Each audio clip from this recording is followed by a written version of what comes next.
In the midst of 1944, Germany was caught in the tightening grip of war. Across the country, there were fewer smiles and more shadows. The sound of boots marching through the streets had become a familiar rhythm, but it wasn't the only sound that echoed through the hearts of the German people. The war had already claimed so much: lives, homes, hopes. And now, for a young medical student named Eric Lang, it was about to take something even more precious: his future. Eric had spent the last few years buried in books, memorizing medical texts, practicing sutures, learning anatomy, and dreaming of becoming a doctor. He wanted to heal, to save lives. He thought of his final exams, the culmination of his hard work, but what lay ahead was no ordinary test. Eric had been in the final stages of his medical training, just a few months away from graduation, when the letter arrived. The envelope was simple, official, stamped with the seal of the German military. The words inside were short, direct, and cold. Eric was needed immediately. The war had taken far too many men, and even students like him were being called to serve in the medical corps. He was no longer just a student, no longer just a man with dreams of healing. He was now a soldier, and his battleground would be the front lines of this brutal, unrelenting war. The letter told him to report for duty the following week. There would be no time for farewells, no chance to wrap up his studies. His medical textbooks, carefully annotated and well-loved, were left behind in his dorm room. The pressure of the moment weighed heavy on Eric's chest. He had spent his life dreaming of curing illnesses, not dealing with soldiers torn apart by bullets, shrapnel, and the cold hands of war. He had imagined saving lives, not just patching up the broken bodies of men who might never see their families again. But the truth was unavoidable. There was no escaping the call to serve. The day came when Eric packed his bags and said goodbye to his life as a student. He had been told that this was his duty, that the country needed him, and that the work he would do would matter. Still, the nagging fear stayed with him. What would it mean to step away from the sterile, quiet halls of the university and into the chaos of war? How would he handle the pressure of treating men who had seen the worst the world had to offer, knowing that some of them would never leave the battlefield alive?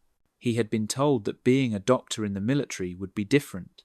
He had been warned that he might witness things he could not even imagine, things that would test his humanity. But no amount of preparation could brace him for the reality that awaited. He wasn't heading to a hospital in a quiet town. He was being sent to the Eastern Front, where the war raged like a storm, fierce and unrelenting. He would soon learn that this was no ordinary test, but one that would push him to the limits of his knowledge, his compassion, and his very soul. Eric Lang's life was no longer about medical theory. It was about survival. The question now was whether he could hold on to what made him a healer in a place where healing seemed impossible. Eric stepped off the truck, his boots crunching against the frozen earth as he looked around at the field hospital. It was nothing like the clean, organized clinics he had trained in. Instead, there was an overwhelming sense of chaos, as if the very air was thick with pain. The smell of blood and antiseptic mixed with the cold bite of winter, creating a sharp sting in his nostrils. The tents were crowded with soldiers, their faces pale and their eyes wide with fear and suffering. Some lay on makeshift cots, others were being treated in the open, with no real privacy, just the cold wind whipping around them. The sound of shouting filled the air as medical staff moved from one patient to another, working with an efficiency born from the desperation of their circumstances. Eric was quickly put to work, his medical training being tested in ways he never could have imagined. The soldiers he treated had injuries that seemed to defy the very laws of nature. Some were missing limbs, others had deep gashes from shrapnel. The worst cases were those suffering from gangrene, their wounds festering in the cold, dark corners of the battlefield. He had been taught about these conditions in theory, but seeing them firsthand was something else entirely. Each new wound he treated seemed to erode a little bit of his innocence. Each soldier who looked up at him with hollow eyes seemed to take another piece of his hope. Despite the overwhelming number of casualties, there was little time to think. He had been told to keep moving, to treat the wounded as quickly as possible, to save as many as he could. But how could he? He wasn't a soldier. He wasn't trained for this level of devastation. As he moved from one patient to the next, he couldn't help but wonder how long he could keep up the facade that he was making a difference. The men in these beds, these shattered bodies, they were more than just patients. They were the victims of a war that seemed endless, a war that claimed so many lives and left so many more broken. A few days later, Eric was ordered to visit a nearby POW camp. He had heard about the conditions there, the cramped barracks, the filth, the brutality the prisoners faced at the hands of their captors. But nothing could have prepared him for what he saw when he arrived. The prisoners were gaunt, their faces hollow from hunger and exhaustion. Some stood in line, their eyes downcast, while others sat on the ground, too weak to move. The cold seemed to seep into their bones, and the guards stood watch over them with cold, indifferent eyes. In the center of the camp, Eric was introduced to Sergei, a Russian prisoner. He was different from the others. Though his face was just as worn, there was something in his eyes, something that spoke of defiance, of a will to survive. Eric's commanding officer explained that Sergei had been chosen as a test subject for a series of medical experiments. These were not the kind of experiments Eric had been trained to conduct. They were brutal, designed not to heal, but to test the limits of the human body under extreme conditions. Sergei's wounds were horrific, his body covered in open sores and signs of infection. But despite the pain, there was a calmness about him that Eric couldn't understand. He had seen many soldiers in worse condition, but Sergei's resilience seemed almost supernatural. As Eric watched Sergei being led away, he felt a chill run down his spine. This wasn't medicine. This wasn't healing. It was something darker, something that violated every principle he had ever been taught. But here, in the heart of the war, there was no room for doubt. There was only the cold reality of survival, and the gnawing feeling that in this place, even the most basic of human rights could be taken away without question. The order came quietly, delivered by a senior officer whose face showed no emotion. Eric was to report to a new unit stationed just outside the camp. It was described as a medical research division, one dedicated to improving the treatment of soldiers suffering from frostbite and infection on the front lines. But as soon as he stepped into the makeshift laboratory, he realized the truth. This was not a place for healing. The smell of antiseptic and decay hung in the air, and the walls were lined with surgical tables, restraints, and instruments that gleamed under dim light. It was not a hospital. It was a place of testing. Eric's new role was clear from the start. The unit conducted experiments on living prisoners, all in the name of science and victory. He had no choice but to obey. To refuse would mean punishment or worse. The officers reminded him that these tests could save German lives, that his work was for the good of the Reich. Yet, as he looked at the faces of the men strapped to the tables, he could not see enemies, only human beings. Some moaned in pain, others stared blankly at the ceiling, their eyes hollow from starvation and fear. Among them was Sergei. Sergei had been chosen because of his strong constitution. His body had survived wounds and illness that had already claimed others. The officers saw him as ideal for study, but Eric saw something else. In Sergei's eyes, there was still life, still defiance. That look unsettled him. He tried to focus on the tasks given, measuring body temperature, cleaning wounds, recording results. But each command felt like a betrayal of everything he had once believed. He had studied medicine to heal, not to harm. The first experiment began at dawn. Sergei was brought in, his wrists bound to the metal table. His skin was pale, his breath visible in the frigid air. Eric was told to observe the effects of frostbite by immersing Sergei's hands in ice water for extended periods. The guards watched closely as Eric followed the order, his hands trembling as he held the stopwatch. Minutes passed like hours. Sergei's skin turned white, then blue, and still the officer demanded more time. When it was finally over, Eric was told to document the stages of tissue damage. He could barely write, his stomach turning at the sight of what he had done. After that, the days blurred together. More experiments followed. Some involved new treatments for infection, others tested wound healing under extreme conditions. The subjects cried out in pain, and Eric tried to comfort them where he could, offering water or quiet words in broken Russian. It was dangerous to show compassion, but he couldn't stop himself. In small moments, he and Sergei spoke in fragments, a few shared words that bridged the silence between them. Eric began to see Sergei not as a prisoner, but as a man trapped by forces neither of them could control. At night, Eric lay awake listening to the wind outside, the sound of distant gunfire mixing with the echo of screams from the lab. Each day he told himself he was just following orders, but the guilt ate at him. The more he saw, the more he realized that science had been twisted into something monstrous. Yet he stayed, torn between fear and conscience. He had entered the war believing he would save lives, but now, with every test, every experiment, he felt a part of his own humanity slipping away. The snow outside had begun to fall heavier, blanketing the camp in a quiet that felt almost sacred. But inside the laboratory, there was no peace.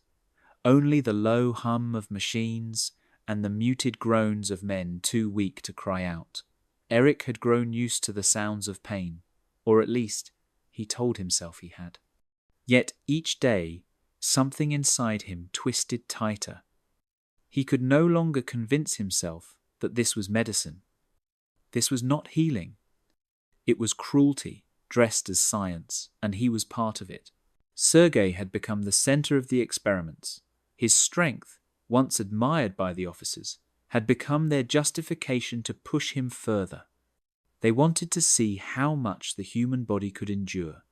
They froze his limbs, reopened wounds, injected untested substances, and recorded every detail. Eric stood by, his gloved hands steady, but his thoughts in chaos. Each command he followed felt like a betrayal. When Sergei met his eyes during the procedures, there was no hatred in his gaze, only quiet disappointment, as if he was asking silently, "Why are you helping them?" That question haunted Eric more than any scream could. He tried to justify it. He told himself he was powerless, that he was only obeying orders. Disobedience meant death, not just for him, but possibly for his family back home. The officers had made that clear. They reminded every man in the unit that mercy was treason.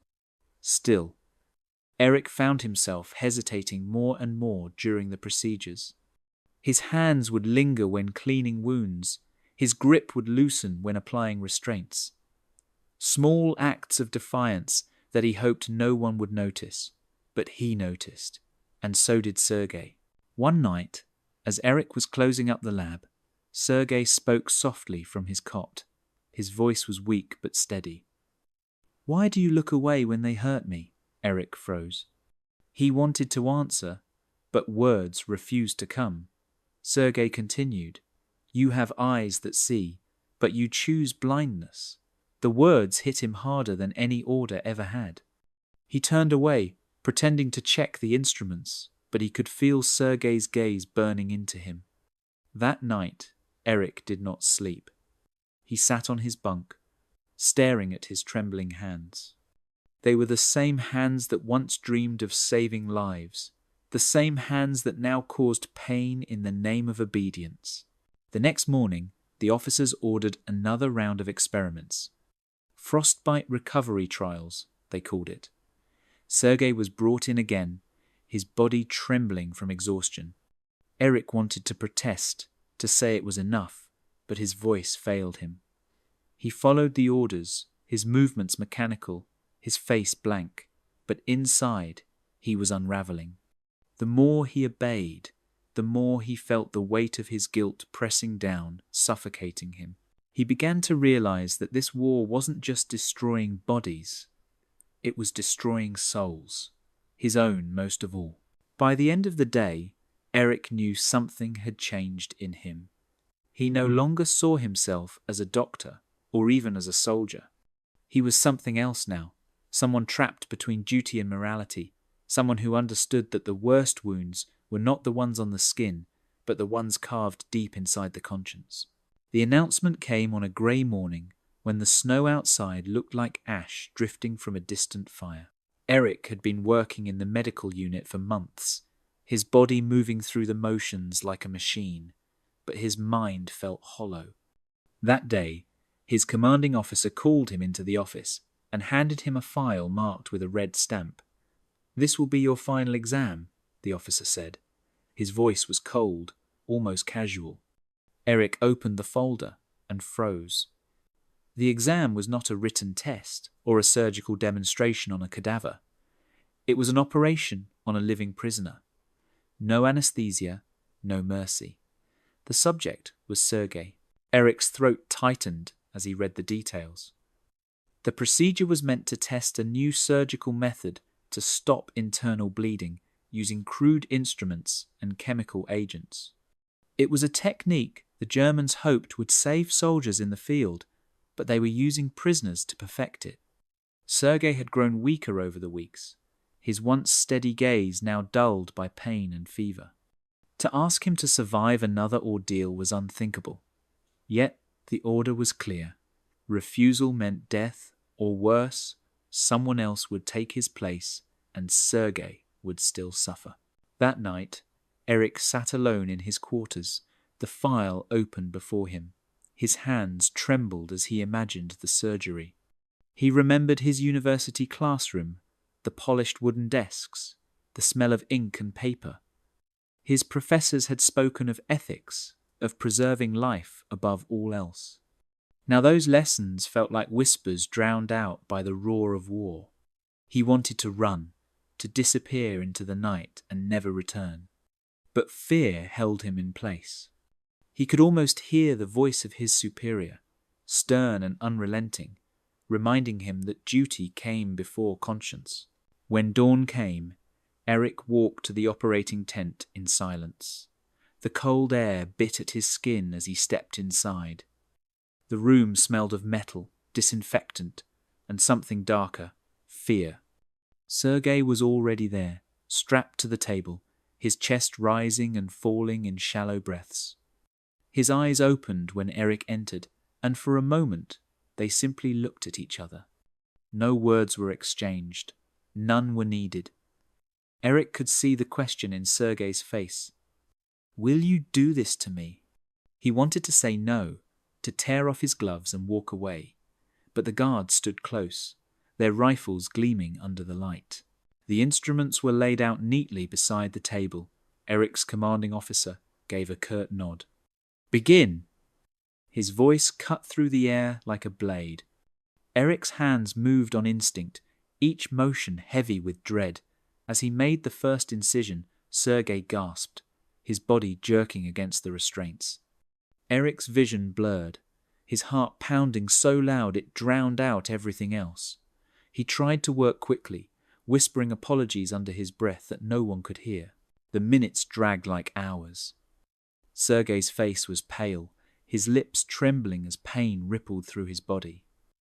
Eric's hands were slick with blood, his thoughts spiraling between duty and despair. When it was finally over, he stepped back, his legs shaking. The officers wrote notes, their expressions cold, clinical, untouched by what had just happened. Eric could not look at them. He could not even look at Sergei. That night, he washed his hands until the skin turned raw, but he could still feel the warmth of Sergei's blood on his palms. It was the moment he realized that his final exam had nothing to do with medicine. It was a test of how much of his humanity he could lose before becoming something unrecognizable. The operating room was silent, except for the low hiss of the oil lamps and the faint crackle of the fire outside. The guards stood against the wall, their faces unreadable, their eyes fixed on the table where Sergei lay bound. His wrists and ankles were tied down with leather straps that bit into his skin. His breathing came in shallow, uneven bursts. Eric stood over him, hands trembling inside his gloves, the metal instruments gleaming coldly under the dim light. The air felt heavy, thick with fear and anticipation. It was no longer medicine.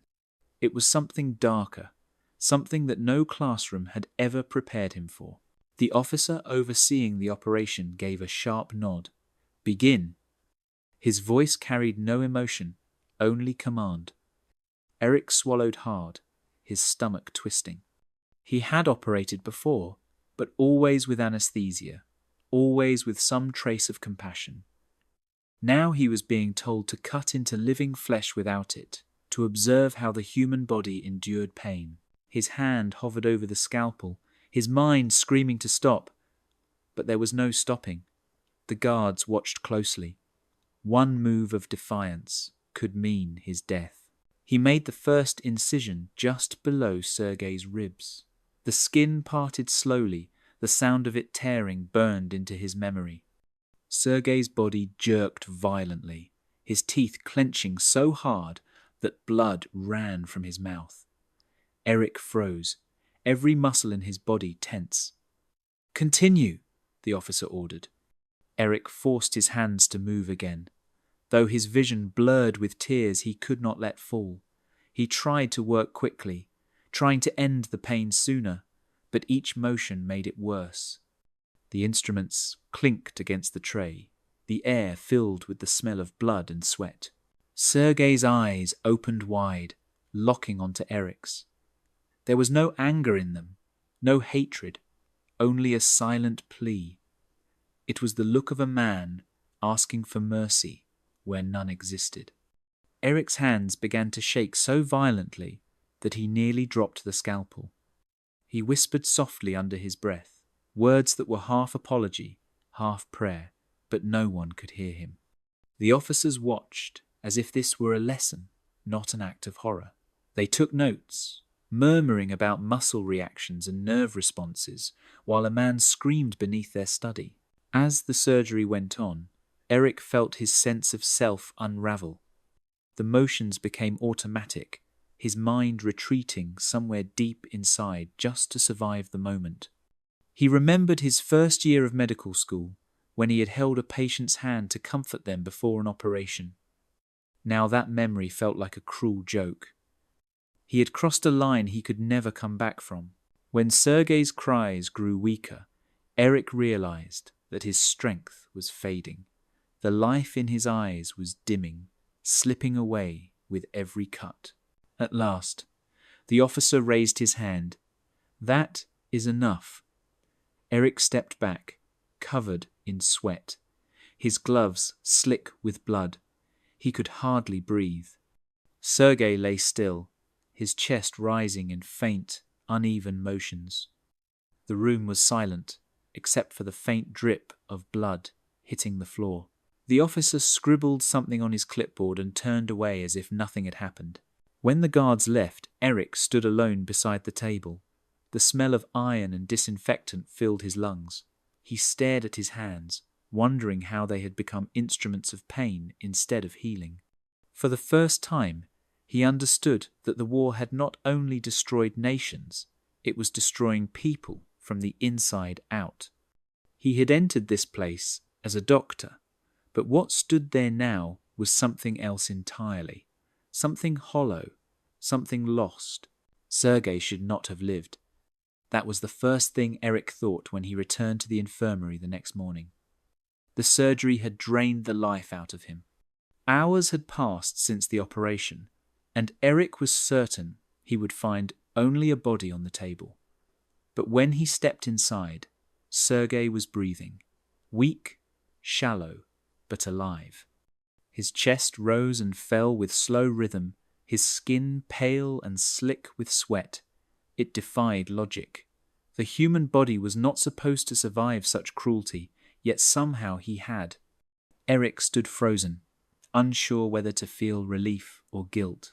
The officer in charge entered behind him, his boots clicking sharply against the floor.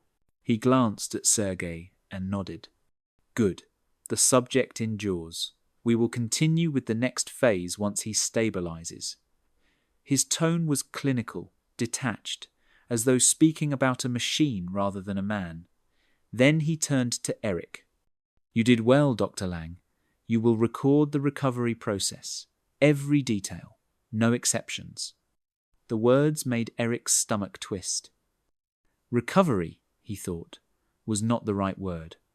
This was survival, raw and undeserved. When the officer left, Eric moved closer to Sergei. He knelt beside the cot and placed his hand lightly on Sergei's wrist. A faint pulse beat under his fingers. He whispered softly, unsure if the prisoner could hear him. You are alive. Somehow. Sergei's eyelids fluttered, his lips moving just enough to form a few broken words in Russian. Eric did not understand them, but he recognized the tone. It was not anger or fear. It was gratitude. The sound of it cut through him like a blade. That night, Eric could not sleep. Every time he closed his eyes, he saw Sergei's face twisted in pain, heard his gasps echoing in his ears. He began to question everything he had been told about duty, obedience, and the supposed honor of serving the Reich. None of it felt true anymore. What good was victory if it required destroying everything human in its path?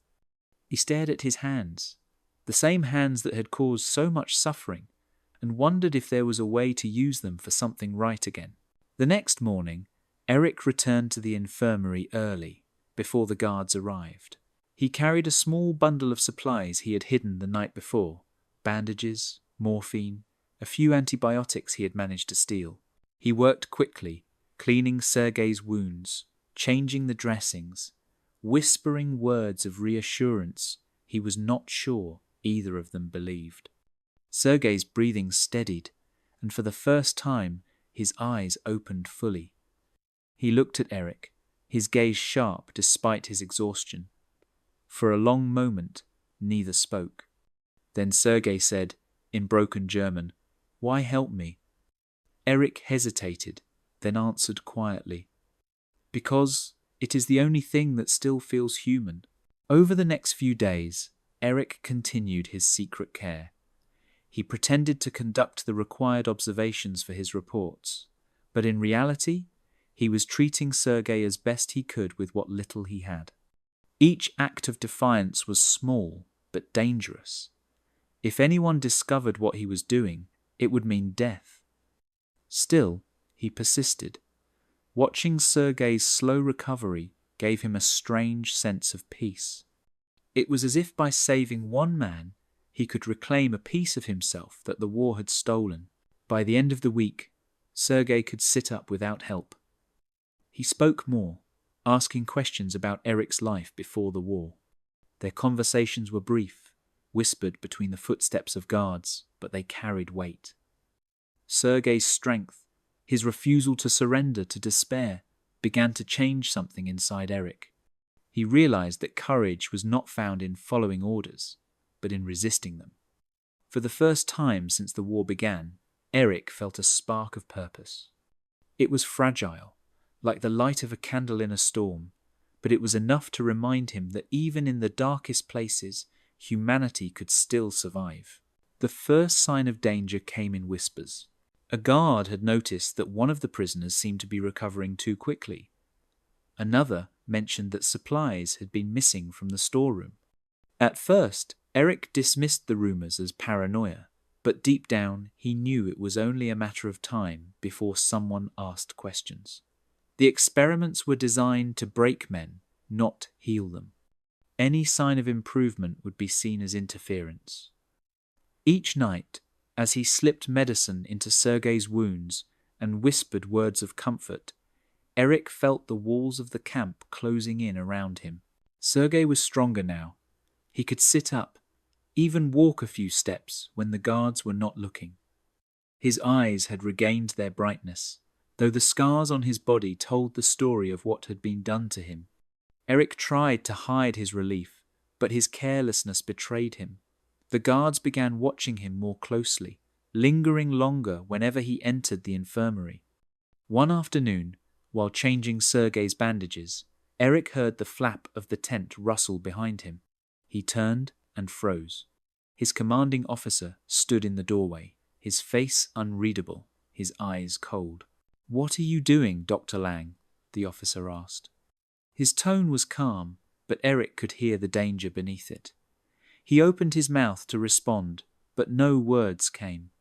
The officer stepped closer, his boots echoing on the wooden floor. "You were instructed to record data, not waste supplies on these animals." He gestured at Sergei, who stared at the ground in silence. "Explain yourself." Eric's mind raced.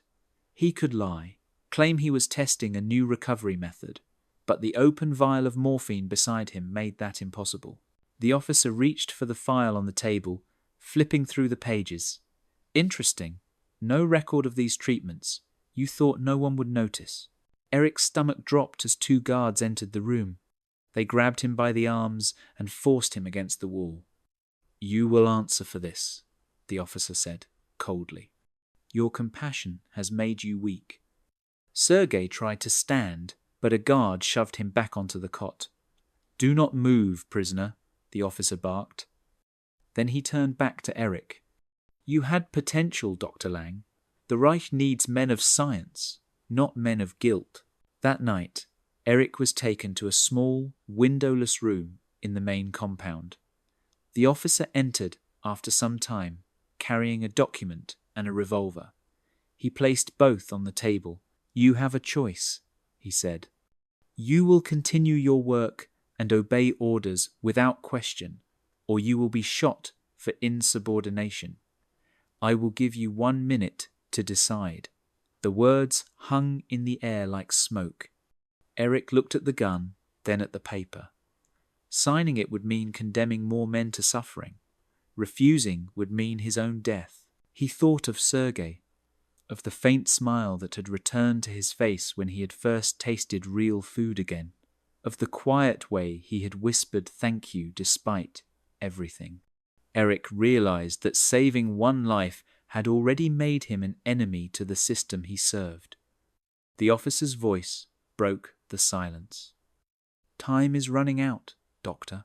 Eric closed his eyes, his heart pounding. He knew that whatever he chose, there would be no going back. Compassion had made him human again, but in this place, humanity was a crime. When he finally spoke, his voice was calm. "I will not harm him again." The officer sighed, as if disappointed but unsurprised. He reached for the gun. The sound of the hammer cocking filled the room. Outside, the wind howled across the frozen camp, carrying with it the faint echo of defiance from a man who had chosen conscience over survival. The night Eric decided to run, the sky was dark and silent, covered in a blanket of snow that swallowed every sound. The guards had grown restless after his refusal to continue the experiments. He had been left alive only because his commanding officer wanted to make an example of him the next morning. Execution at dawn. That was the punishment for disobedience. But Eric had already accepted that he could not die within those walls. If he was to die, it would be on his own terms, far from the stench of blood and cruelty that filled the camp. He waited until the lights dimmed, counting the footsteps of the patrol outside. He had memorized their patterns over months of observation. The snow worked in his favor.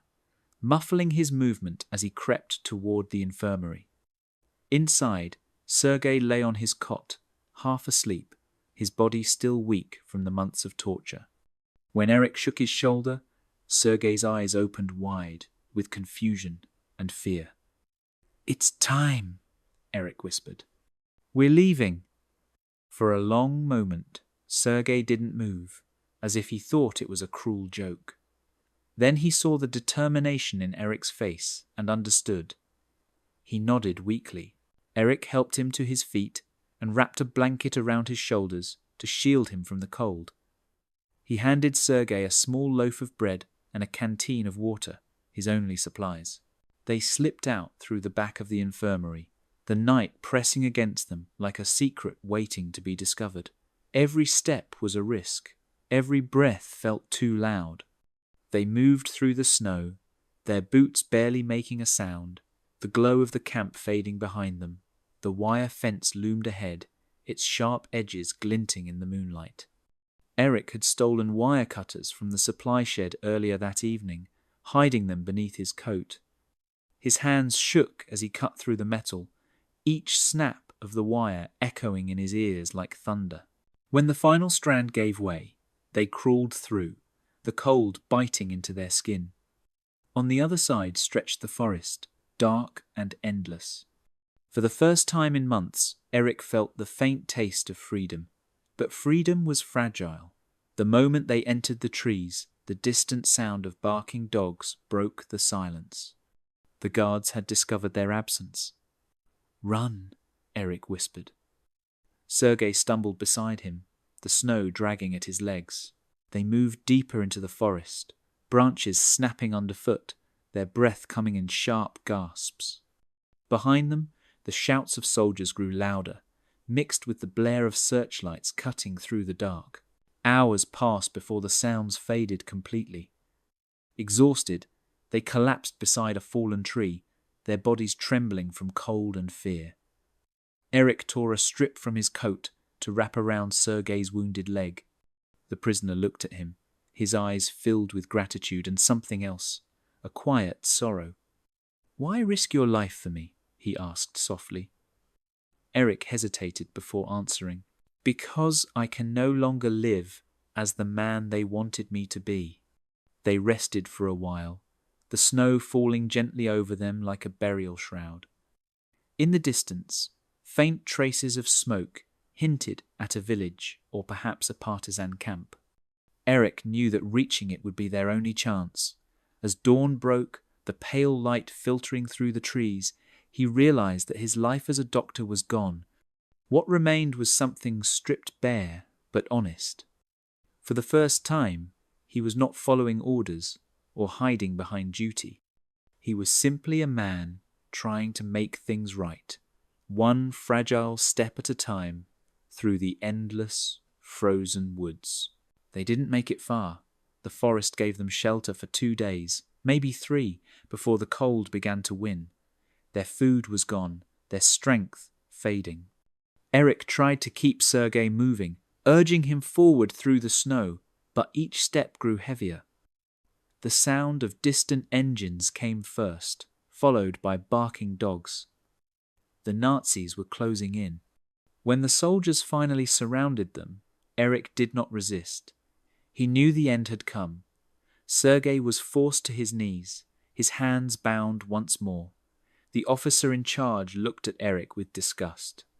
"A German doctor helping a prisoner," he spat. "You are worse than him." Eric said nothing.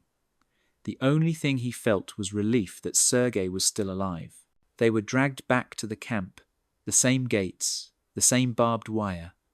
Only now, Eric was the prisoner. Sergei was thrown into one barrack, Eric into another. The guards made sure everyone knew what he had done. A traitor, a disgrace. For weeks, Eric endured the same hunger, the same cold he had once watched others suffer. But even in that misery, there was a strange calm inside him. He had made his choice, and though it had led him here, he no longer felt trapped by fear. Then came the rumors.